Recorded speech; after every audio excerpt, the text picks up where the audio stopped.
Merci de nous accueillir chez vous, chers téléspectateurs. Bonsoir, que l'Éternel des armées vous bénisse abondamment. Entretien spécial, question d'éclairer la lanterne sur quelques sujets qui turlupinent le commun des mortels. Devant vous, Sainte-Vige Poitiers, je ne suis pas seule. J'ai donc reçu sur ce plateau Papa Charles Mikungi Lundu qui va donc répondre à ces questions. Bonsoir, Papa Charles. Bonsoir, madame la journaliste. Bonsoir, chers frères, chères sœurs. Bonsoir, peuple de Dieu. En tout cas, bonsoir, amis, connaissances. Parce que depuis hier soir, depuis mon retour à Pointe-Noire, depuis Tister, dans certains quartiers, j'ai des marques d'encouragement. Et ça me va droit au cœur, j'allais dire, c'est un réconfort. Et l'occasion pour moi de demander à Dieu d'être avec nous. Nous vivons des moments délicats et que Dieu soit avec nous. Et surtout, que nous puissions comprendre ce que Dieu attend de nous. Parce que c'est là toute la question. Nous avons Dieu, nous connaissons certainement Dieu.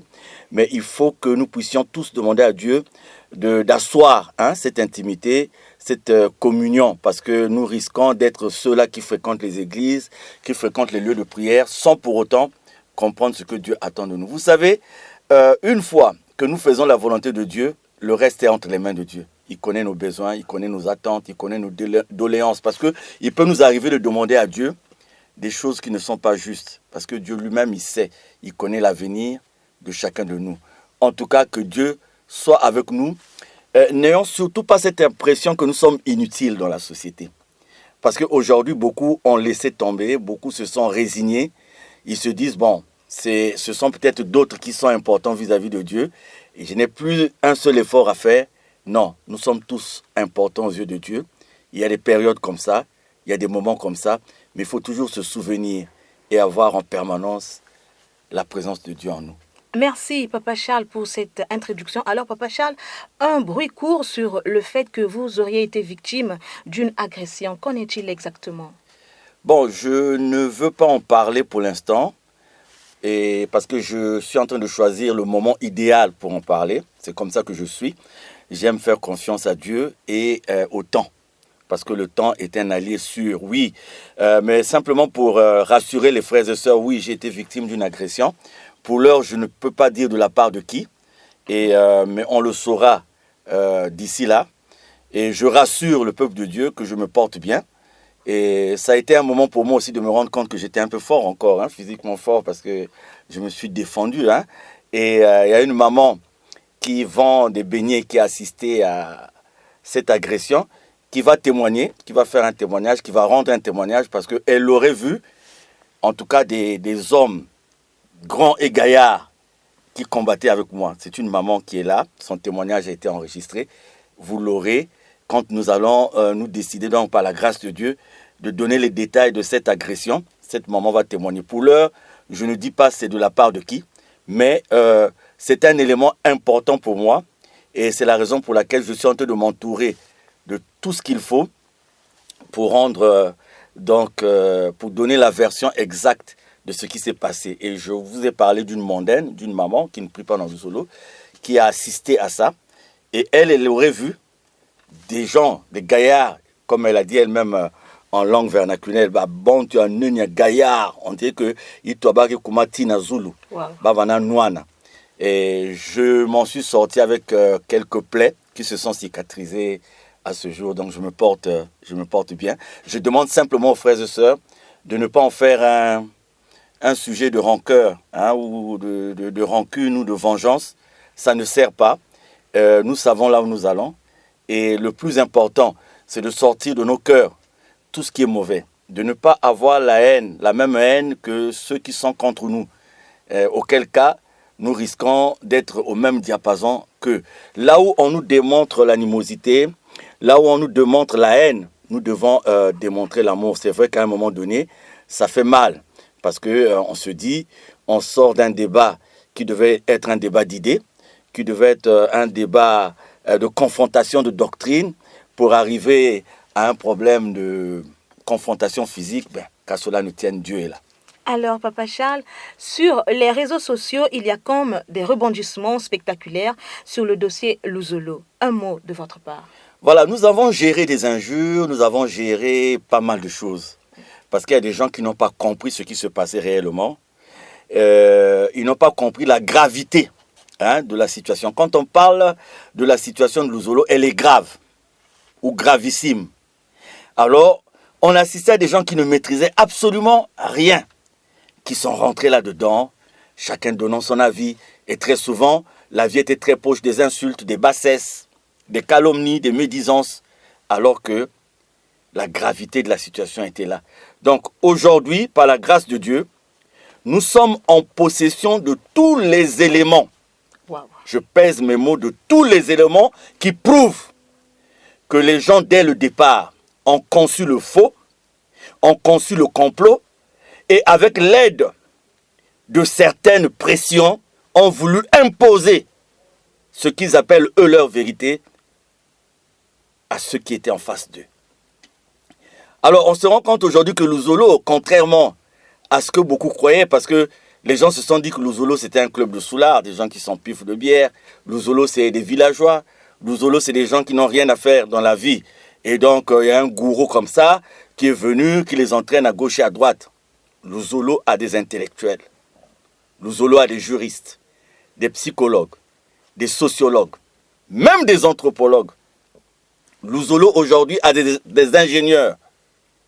La jeunesse de Luzolo aujourd'hui est bardée de diplômes. C'est des gens qui sont allés à l'école, c'est des gens qui ont voyagé. Donc on a cru que Luzolo c'était une peuplade périmée. Donc on pouvait se lever un matin et imposer tout genre de considération ou de suggestion à ce peuple-là. Mais les diplômes, c'est rien parce qu'il y a la présence de Dieu. Parce qu'on a cru aussi que Guy-Émile Houphouët-Sétiquabo, c'était un charlatan, oui, un amuseur public. Donc voilà, on peut se permettre de faire de son nom, de faire de lui ce qu'on veut, sans répercussion. Mais aujourd'hui, les éléments qu'on nous apporte, madame la journaliste, quand vous voyez l'origine des supports que nous avons maintenant, vous avez la main de Dieu. Vous sentez qu'il y a la main de Dieu. Parce qu'aujourd'hui, on a tout mis sur la place publique. Il reste un tout petit peu, mais ça va venir. Je dis, j'aime avoir pour allier le temps. Parce que le temps, c'est lui qui fait qu'aujourd'hui, vous avez un soutien. Demain, vous n'aurez plus ce soutien-là. Le temps, c'est aujourd'hui, vous fait dire que vous pouvez taper sur les autres parce qu'il y a quelqu'un qui vous protège. Mais le temps prouve que demain, la personne qui vous protège peut-être ne sera plus là. C'est le temps. Et le temps est là pour rectifier. Le temps est là pour justifier. Donc, qu'est-ce que nous avons aujourd'hui? Premièrement, c'est ce que nous avons prouvé sur la prétendue mort de Guy-Émile Houphouët-Sétiquabo. Oui. Aujourd'hui, tout au moins demain après-demain, parce que je ne vous dis pas aussi les secrets qui sont les nôtres, nous allons vous donner les noms des gens qui s'étaient proposés de tuer Guy-Émile Houphouët-Sétiquabo pour vendre ses ossements. Et oui, c'est grave. Je vous en avais jamais parlé. Bien entendu. On va vous donner les noms et les circonstances dans lesquelles des gens s'étaient proposés de tuer Guy-Émile Houphouët-Sétiquabo pour vendre ses ossements. Vendre ses ossements à qui?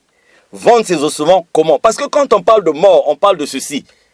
Là, nous vous avons démontré. Oui. Une même personne décédée à 3 endroits différents. À Kinsundi Barrage, à l'hôpital de Makele-Kele, au CHU. Une même personne enterrée à 2 endroits. À Lukanga, à Itatolo. Une même personne, 3 actes de décès. Un méli-mélo. Oui, bien sûr. C'est-à-dire que quand vous voulez être trop parfait, alors que vous êtes parti sur la base d'un mensonge, vous vous mêlez les pinceaux. Mais aujourd'hui, on va dire aux gens, qu'est-ce qui s'était réellement passé? Oui. Et nous avons confiance au temps. Et nous avons eu confiance au temps. Donc, j'ai entendu beaucoup de débats, des gens qui sont venus rentrer dans ce débat. Et je disais à Ziana TV, où j'étais quelque peu explicite, j'ai dit, ben non, on ne peut pas se lever un matin, venir dire aux gens, accepter qu'un tel est mort comme ça, de façon gratuite. Alors qu'il y a des incongruités, il y a des incohérences. C'est à nous de se retourner contre ces gens-là pour leur dire, qu'est-ce qui s'est passé? C'est à nous de se retourner vers ces gens pour leur dire, qu'est-ce que vous avez exactement fait? Oui. Vous avez fait, il y a eu cette surenchère sur la prétendue vente des ossements de Guy-Émile Houphouët-Sétiquabo. Il y a des gens qui ont même perçu de l'argent. Voilà. Donc moi, quand je vois des gens sortir de chez eux, ils ne maîtrisent pas le débat, ils se mettent à parler, faire du direct, tout ça, je me dis, mais franchement, c'est des gens qui ne sont pas prudents. Parce que vous savez, encore aujourd'hui, nous tenons l'évangile de ce que les Marc, les Luc ont écrit. Mais nous avons des preuves aujourd'hui qui ne vont jamais être effacées. Parce que nous sommes à l'époque de la technologie. Donc quand vous avez fait des directs, quand vous avez parlé, on les garde. Et ces directs vont vous poursuivre. Ces vidéos vont vous poursuivre une fois que la vérité est déballée. Une fois que la vérité est étalée. Vous n'allez plus effacer ce que vous avez dit. Donc il y a eu une imprudence de la part de certaines personnes. Mais nous savions où nous allions. Raison pour laquelle nous regardions avec moquerie peut-être, des insultes, tout ce qui se disait. Alors, l'autre problème c'est quoi? Vous avez la lettre par laquelle il nous a été dit que Guy-Émile aurait demandé le changement de récépissé. Vous avez là la lettre manuscrite, écrite par Jean-Pierre Bikindou Bissombolo, qui ne signe même pas par ordre, qui ne commence même pas par dire sur instruction du président fondateur. Il dit, je vous demande, moi. Parce qu'on a longtemps dit que le changement du récépissé était de Guy-Émile Loufa-Seti-Kouabo. Bon, on parle de l'absence de Guy-Émile Loufa-Seti-Kouabo depuis 2008. Alors là, vous avez un monsieur qui se lève, qui écrit au préfet, directeur général de l'administration de territoire, pour lui demander un changement de récépissé en 2015. Donc, 7 ans après. Et ce monsieur est convaincu, quand il écrit, quand vous lisez sa lettre, vous l'avez là, la lettre, il faut mettre à la disposition du public. Quand vous avez cette lettre, vous sentez que lui, il sait que physiquement, Émile n'est plus. Il le sait, de par ses écrits. Oui. Parce que si ce n'était pas le cas, il allait dire sur instruction du président fondateur. Il dit, je vous demande. Et la lettre, l'objet de la lettre n'est pas un changement de récépissé, c'est un changement d'appellation. Il écrit pour un changement d'appellation. Alors que l'appellation a été changée depuis 2001 et les documents c'est-à-dire les documents, les textes fondamentaux, les statuts et le règlement intérieur déposés au niveau du ministère de l'Intérieur avaient déjà association Luzolo Amo au PH. Et c'est les seuls textes sur procès verbal d'audition et de constat de Maître Patrick Mavungu réalisé à la Direction générale de l'administration de territoire. Ce sont les seuls textes qui étaient au niveau de la DGAT. Donc, vous voyez, lui, il a écrit, il dit, le grand maître a demandé de changer le récépissé. Voilà, vous avez la lettre qui déclenche le fameux récépissé, et là, signé de Bikindou Bissombolo Jean-Pierre. Donc, le changement de récépissé n'a jamais été une demande de Guy-Émile Loufa-Seti-Kouabo. Sinon, de 2001 à 2015, 14 ans après, pourquoi il aurait attendu 14 ans après? Et vous voyez, là où c'est le chaos total, suivez-moi très bien, parce qu'il y a des gens qui disent pourquoi on s'accroche à ceci. Là où est le chaos total, madame la journaliste, Bikindou écrit le 10 mars. La lettre est reçue au ministère de l'Intérieur le 12 mars 2015. Et le récépissé est donné le même 12 mars 2015. Ça y est là, ce n'est pas nous qui avons inventé. C'est-à-dire, vous déposez une lettre le 12 mars pour le changement d'une appellation et le même 12 mars 2015, vous avez le récépissé qui vous est délivré. Et c'est 2 ans après, en 2017, que vous avez maintenant les textes qui étaient censés soutenir votre récépissé. Vous ne trouvez pas que c'est... Vous savez, quand vous êtes voleur et que vous voulez maquiller le vol, le ridicule va apparaître un jour. Bien sûr. Quelle est cette administration, mesdames, messieurs? Aujourd'hui, la demande d'un récépissé fait l'objet d'une enquête, fait l'objet de dépôt de documents. Mais vous avez une lettre qui est reçue le 12 mars 2015 et un récépissé qui est délivré aussi le même 12 mars 2015. C'est la raison pour laquelle quand Maître Patrick Mavungu va à la DGAT, il se rend compte que ce récépissé n'a jamais été enregistré. Le procès verbal est là. C'est un procès verbal dressé, établi par un auxiliaire de justice. Donc, le mensonge, il est là. Le mensonge, il est démontré. Le faux, il est là. Le faux, il est démontré. C'est pour ça que je m'indigne, madame la journaliste, qu'aujourd'hui, nous, on nous jette l'opprobre sur nous. Quand on nous menace de saisie de biens. Ce n'est pas des menaces, puisqu'on était déjà allé dans les banques pour faire des saisies conservatoires sur nos comptes bancaires. Vous avez un audio où quelqu'un se permet de dire on va lui couper l'oxygène, Togo Kamate, Bama Pango, Togo Sale Boé. J'ai demandé aux frères et sœurs de Mvungu d'attendre Mikungi les pieds fermes avec des haches et des maquettes, tout. Et que je prenais tout sur moi, ça va bon. J'ai préparé tous les enfants de papa de Mvungu d'attendre Mikungi pour une bagarre généralisée et le reste adviendra que pour un. Ça va bon. Et moi je prendrai ma responsabilité. Je vais tous les enterrer, je regarde comment on les met dans le trou. Même si tu es civil, Mais un conseiller, c'est un conseiller. C'est pas bon. Ouais, Alors que le faux est là. Alors on en a un peu marre, madame la journaliste, que des gens qui n'ont rien fait, qu'on se lève, qu'on les nargue alors que nous mettons à la disposition de tout le monde les éléments qui pour. Regardez une lettre déposée le 12 mars pour une demande d'un changement d'appellation. Le même 12 mars, on donne un récépissé, il n'y a pas de textes fondamentaux. Les textes fondamentaux sont déposés 2 ans après et sont refoulés même. Oh merci monsieur le DGAT. Franchement, c'est l'occasion pour moi de dire merci. Parce que dans l'administration congolaise, il y a des cadres. Dans l'administration congolaise, il y a des valeurs. Et M. Jacques Essissongo fait partie des valeurs de cette administration. Parce que chaque fois que nous avons rencontré M. Jacques Essissongo, il a toujours lu le droit. Il a toujours lu l'objectivité. Il a toujours été dans la justesse. Il n'a pas jugé par rapport à la pression de X ou Y. Il n'a pas jugé. Et M. Jacques Essissongo dit l'administration n'a pas plusieurs choses à dire sur un seul sujet. Que le récépissé 884/83 demeure le seul valable et le 004 est de nul et non effet. Dit Jacques Essissongo. Et il s'exprime. Et c'est clair. Mais c'est sur la base de tout ce qui a été fait. Donc aujourd'hui, que nous mettons à la disposition de tout le monde la fameuse lettre par laquelle Bikindu demande le respect, où il n'y a même aucune volonté de Guy Emile Ouffa Seti-Kwabo. Maintenant, tous ceux qui ont parlé là, tous ceux qui suivent, vous dites quoi?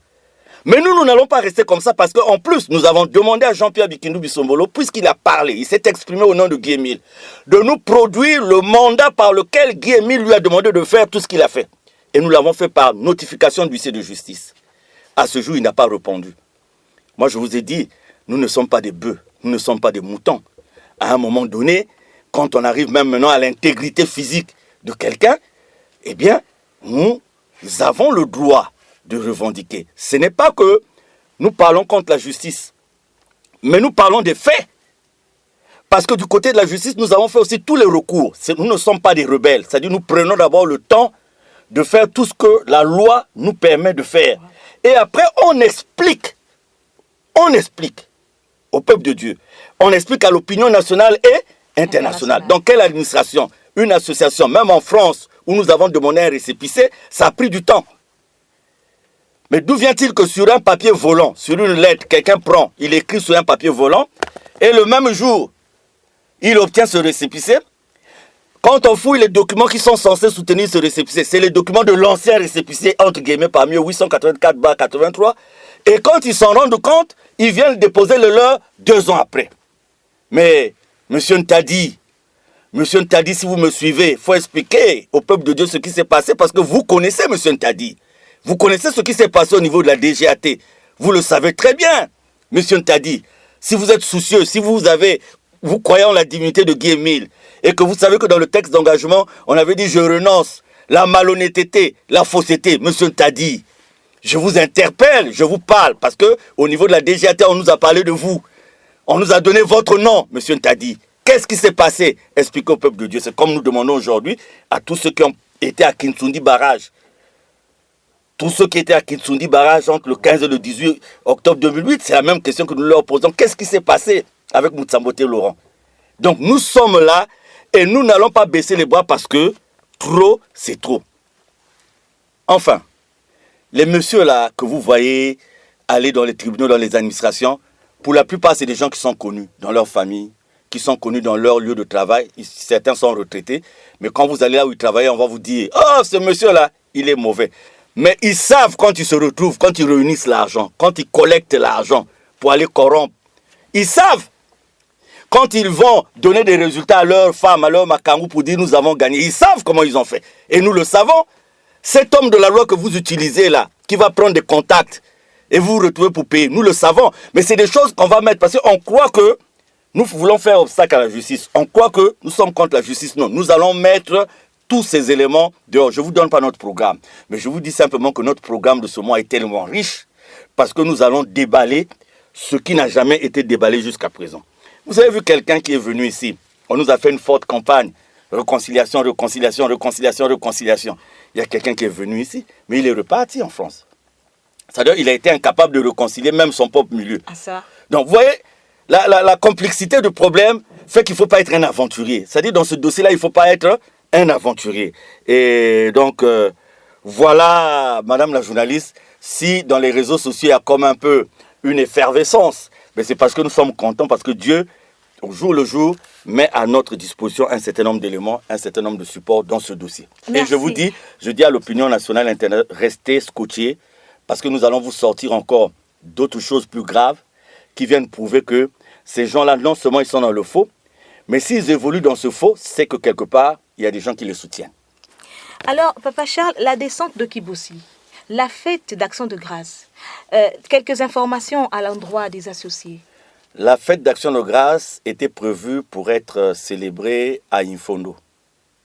Et c'était donc, ça devait être à l'issue de la descente de Kiboussi. Vous voyez que jusqu'à ce jour, nous sommes encore sur la descente de Kiboussi. Parce que nous avons été conviés à une réunion par monsieur le sous-préfet du district de Goma-Tété le mardi prochain. Mardi 23, je crois, nous allons être à Goma-Tété. Et donc, c'est à l'issue de cette réunion que nous aurons des informations sur la descente de Kiboussi.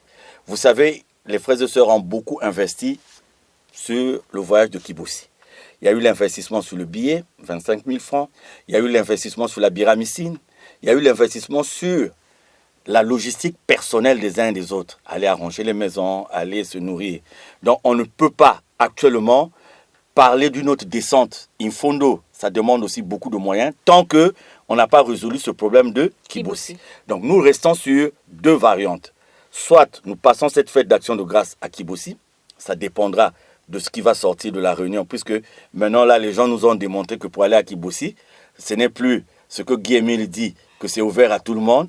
Maintenant, il y a des gens, tous ceux-là qui ont aidé les ennemis de Émile de rentrer dans l'association, parce que ce sont des frères et sœurs de l'association qui ont aidé les ennemis d'Émile. C'est ça qui se passe. Je ne mâche pas mes mots. Qui ont aidé, qui sont en train d'aider même les ennemis d'Émile de rentrer. Ça fait qu'aujourd'hui, pour aller à Kiboussi, on est obligé d'assister à une réunion patronné par un administrateur. Aujourd'hui, par là à Kiboussi, on est obligé de demander une auto. Ça n'existait pas. Ce n'est pas de Guy-Émile. Mais voilà que la nouvelle association dont on nous parle aujourd'hui nous conduit à ça.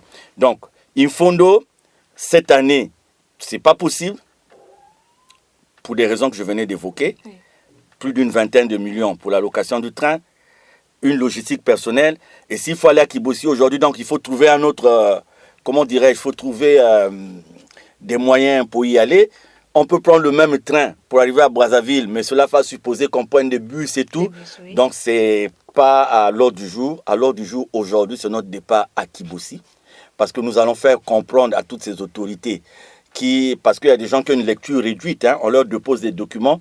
Et ceux qui leur déposent des documents, ce ne sont que des documents qui sont en leur faveur. Alors, c'est comme les versets bibliques. Oui. Les gens vont vous dire, saluez-vous par un saint baiser à une église à Ngoyo, où les gens s'embrassent avant de rentrer à l'église. Et on vous dit, bon, c'est un verset biblique qui le dit. C'est comme eux, ils ne choisissent que des trucs en leur faveur, et ils vont voir leurs amis, et leurs amis considèrent ces papiers. Donc maintenant, nous sommes dans un processus d'explication, de large explication, et au retour de Goma-Tété, d'ailleurs, à Goma-Tété, nous dirons que Kiboussi, depuis des années, nous n'avons jamais eu besoin de demander l'autorisation de quelqu'un. Regardez, madame la journaliste, nous sommes nombreux ici à Pont-Noir. Ces gens-là sont venus fêter à Pont-Noir ici. Ça n'a pas créé un trouble à l'ordre public. Nous avons fêté dans le même arrondissement. Ça n'a pas créé un trouble à l'ordre public. Ils ont fêté. Mais malheureusement, même les cobayes, quand vous les avez à la maison, vous savez que les cobayes sont là. Parce que ça fait oui. Mais leur présence n'avait même pas suscité le bruit de deux cobayes. Ils sont passés. Donc, nous, on n'est pas des djihadistes pour dire que nous allons partir à Kiboussi aujourd'hui et que nous allons créer du trouble à l'ordre public. Voilà. Pourquoi ils ont peur? Pourquoi ils ont peur que nous avons? C'est ça la question. Les gens devaient plutôt penser à répondre à cette question. Vous avez vu ce train-là, ce beau train, qui devait même apporter une bénédiction sur le chemin de fer, qui était déjà prêt. Vous voyez comment on dit aux gens comme ça, non, vous ne devez pas aller. On va aller rencontrer parce que nous sommes respectueux des autorités établies. Nous irons rencontrer monsieur le sous-préfet du district de Goma-Tété, mais nous allons aussi lui faire part de notre ras-le-bol. Nous allons lui faire part du fait que,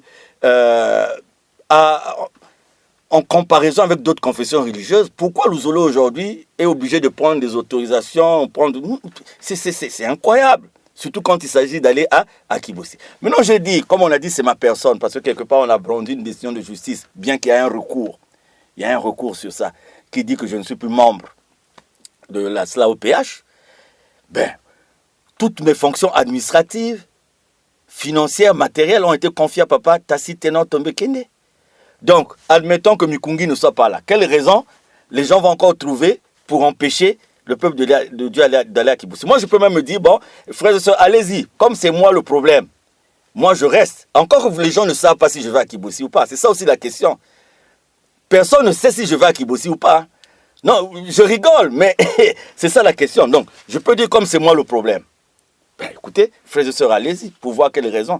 Ils ont dit, l'autre raison, c'est que le 824/83 n'existe plus. Et on a des recours, on a fait appel, mais surtout on vient de démontrer que le 004, c'est un truc de la mafia, de Al Capone. C'est-à-dire que c'est un truc de Al Capone. C'est-à-dire que c'est vraiment un truc de Al Capone. Donc voilà, madame la journaliste, Infondo, on va attendre.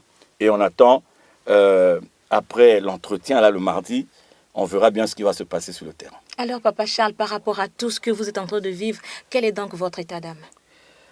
Oh, madame la journaliste, vous savez, je n'ai jamais su qu'un jour, je devais être quelque part comme ça et puis être agressé et puis tout ça. Bon, je vois ça souvent avec humour. Pourquoi je dois voir ça avec humour? Parce que j'aimerais bien subir par rapport à ce que j'aurais commis de vol, bon, s'il y a une culpabilité de ma part, à partir de ce moment, il y aurait des remords en moi. Parce que je me dis, bon, c'est parce que j'ai volé, c'est parce que j'ai commis, c'est parce que j'ai fait ceci que... Mais regardez, madame la journaliste, quel est ce Guy Émile là? Quel est ce Guy Émile qui va demander qu'on saisisse les biens d'un de ses enfants qui se bat quand même pour faire sa volonté? Quand on voit, quand on met les pièces sur table, mettons les pièces sur table. Aujourd'hui, la visibilité de notre association part d'où? Part de ce que les frères et sœurs des Monts Ararat font. Si aujourd'hui, on connaît un peu Guy Émile au Ghana, au Bénin, en Côte d'Ivoire, si aujourd'hui nous avons ce centre multimédia qui parle des vérités divines de l'heure, bon, donc Guy Émile ne va demander de saisir des biens que de celui à qui il a cessé de parler, de donner des directives, de dire « conduis mon association à bon port ». Donc c'est à celui-là qui va dire « allez saisir ses biens, mettez-le en prison ». Regardez des frères et sœurs qui sont heureux de publier sur leur page Facebook les décisions de justice, on va lui saisir les biens. Mais ma sœur, tu t'es trompé d'association, il ne fallait pas être dans l'association Luzolo, parce que Guy Émile, ce n'est pas lui qui peut demander d'aller saisir les biens de quelqu'un. Sinon, autant de celui que vous avez connu au Kouilou ici, ce qu'il avait fait, Guy Émile aurait saisi ses biens. Alors, quand moi je vois des frères, des prétendus membres confirmés qui sont contents, ah, bientôt que tout est en boloko, bientôt que Bakar Mabim, il y a une blague dans un tel, il y a une blague, vous vous êtes trompé de chemin. Vous ne devez pas être dans le Zolo, vous devez être dans les Miziki, vous devez être dans les mutuelles, vous devez être, je ne sais où, vous vous êtes trompé, je suis désolé, vous êtes trompé de chemin. Donc, voilà, un frère. Bon, admettons, même si admettons qu'aujourd'hui, par miracle, je suis devenu voleur, bandit, machin. Mais il y a des bandits qui sont mieux traités que ma modeste personne. Il y a des brigands qui sont mieux traités que ma modeste personne. Si je vous cite des actes de banditisme que les gens font ici, et vous avez des gens qui prient, quand on était tous ensemble, on ne les voyait même pas. Les activistes, là, on ne les voyait même pas. Surtout un là, je n'ose pas citer son nom, il était dans le football tout le temps, on ne le voyait même pas. Je lui ai dit, mais tu as des enfants. Nous avons même des enfants qui ont étudié ensemble quelque part. Mais toi, tu veux ma mort. Tu veux me mettre en prison. Tu ne vois pas tes enfants. Tu n'as pas honte quand tu vois tes enfants. Tes enfants ne te disent pas que celui à qui tu es en train de faire ça, c'est aussi un père de famille. Bon, l'autre là, l'autre dont je ne cite pas le nom, un monsieur comme ça, qu'est-ce que je lui ai fait? Très franchement, qu'est-ce que je lui ai fait? Moi, je ne suis pas pédophile, je ne suis pas déterreur, je ne suis pas ceci. Donc, quand vous vous renseignez, il y a un ovni, parce que le grand-maître lui aurait donné un prénom. Le grand-maître lui aurait donné un prénom. Donc, quelqu'un qui a perdu sa vie, donc qui a trouvé qu'il doit gagner sa vie dans le Zolo. Et il y a un tas de retraités comme ça. Vous n'avez rien d'autre à faire que de vendre Guy Émile. Parce que dans votre retraite, vous ne vous en sortez pas. Mais venez nous voir. On va vous amener là où on a quelques terrains. On va vous montrer comment on plante la patate douce. On va vous montrer comment on plante les tarots. C'est ça. Association de bienfaisance. C'est créer des structures, des unités de production pour aller de l'avant. Guy Émile, une fois, c'est quoi? C'est de parler de vérité divine de l'heure. Moi, il y a un là qu'on parle, là, qui dit, prenez les matières. J'ai demandé aux frères et sœurs de Mvungu d'attendre Mikungi le pied ferme avec des haches et des machettes, tout. Et que je prenais tout sur moi, ça va bon. Donnez-lui une prédication, donnez-lui de faire la prédication sur les vérités divines de le gars qui dit prenez les machettes, allez-y, tuez. Dites-lui pendant 1 heure de faire la prédication sur les vérités divines de l'heure. En guise de conclusion, que pouvez-vous dire aux enfants de la deuxième nation qui vous suivent en direct de la RTAOPH? Peuple de Mont Ararat et aussi les autres, tous ceux qui ont été entraînés dans ce conflit sans comprendre ce qui se passe. Il est temps de revenir au carrefour. Pour ceux qui ont compris, moi je vous salue au nom de Papa Émile, les peuples de Mont Ararat, pendant 6 ans malmenés, à gauche et à droite, vous avez compris. Ce n'est pas un homme qui a gravé la vérité dans vos cœurs, mais c'est Dieu qui a gravé cette vérité dans vos cœurs. Il est temps, si M. Bikindu Bisombolo ne nous donne pas les supports par lesquels le maître lui a demandé de faire tout ce qu'il est en train de faire, nous sommes en droit de refuser d'aller à gauche et à droite. Je dis nous sommes en droit parce que nous n'appartenons pas au 004. Nous n'appartenons pas à l'association de Bikindu Bisombolo. Nous n'appartenons pas. Donc, s'il nous exclut de son association, nous, on n'a jamais été là-bas. Vous comprenez, madame la journaliste? Bien sûr. Et je suis désolé, hein. Moi, j'avais dit à Papa Émile, les responsables de Luzolo, il faut leur donner les moyens. Parce que c'est ça aussi qui a entraîné les responsables dans la bêtise. Parce qu'il n'a plus de moyens. Il ne sait plus comment il va manger demain. Donc, il est obligé de suivre les gens, de vendre même le pied de son père parce qu'il veut vivre. Mais peuple de Mont Ararat, en ce qui me concerne, rassurez-vous, je me porte bien. Oui, j'avais mes plaies se sont cicatrisées. J'en avais là, j'en avais au niveau du tibia là, la jambe droite. Ça va, je me porte bien. Et je sais que la petite force que j'ai gardée du karaté là, parce que quand même, je suis karatéka ceinture noire 2e dan. En tout cas, l'événement là m'a permis de voir que j'avais encore... de la force.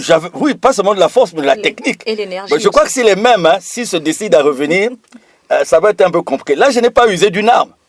Parce que franchement, si j'avais usé d'une arme, il devait y avoir mort d'homme. Je remercie Dieu. Parce que s'il y avait mort d'homme, on ne devait plus se préoccuper des agresseurs. Mais on devait... Mais voilà. Mais je suis quand même allé, je me suis rappelé de certaines techniques. Et surtout, la dame qui était à côté, elle a dit, ben, tiens. Elle a vu des hommes géants. Voilà le mot que géants qui étaient en train de combattre avec moi. Dieu est là. Moi, je crois en Guy Émile. Je crois en Guy Émile. Je crois en Guy Émile. Parce que je ne vois pas une autre raison qui me pousserait à être là, à accepter les humiliations, à accepter d'être loin de mes enfants, à accepter si je n'avais pas cette foi en Guy Émile. Elle n'est pas liée cette foi à de l'argent. Elle n'est pas liée à du matériel. Mais elle est liée à cette conception que nous avons connu une vie. Et nous avons aujourd'hui, par Guy Émile Houphouët-Boigny, la preuve de la nullité de cette vie pour obtenir la voie qui nous conduit à la vie éternelle. Parce que la vie aujourd'hui, si vous ne connaissez pas Dieu et le vrai Dieu, eh bien, vous devenez comme les animaux. Et moi, je n'ai pas envie de devenir comme un animal parce que j'ai déjà 2 chiens. Donc, en fait, je les aime, les chiens, mais je n'ai jamais demandé à être au même niveau qu'eux. Je veux garder la relation entre les animaux et moi. Merci Papa Charles, c'était donc l'entretien spécial. Question d'éclairer la lanterne sur les questions qui se posaient autour de la personne de Papa Charles Mikungi Lundu. J'espère que vous vous sentez soulagés. Les réponses ont été fiables. Merci de suivre la RTAOPH. Que Dieu vous bénisse abondamment.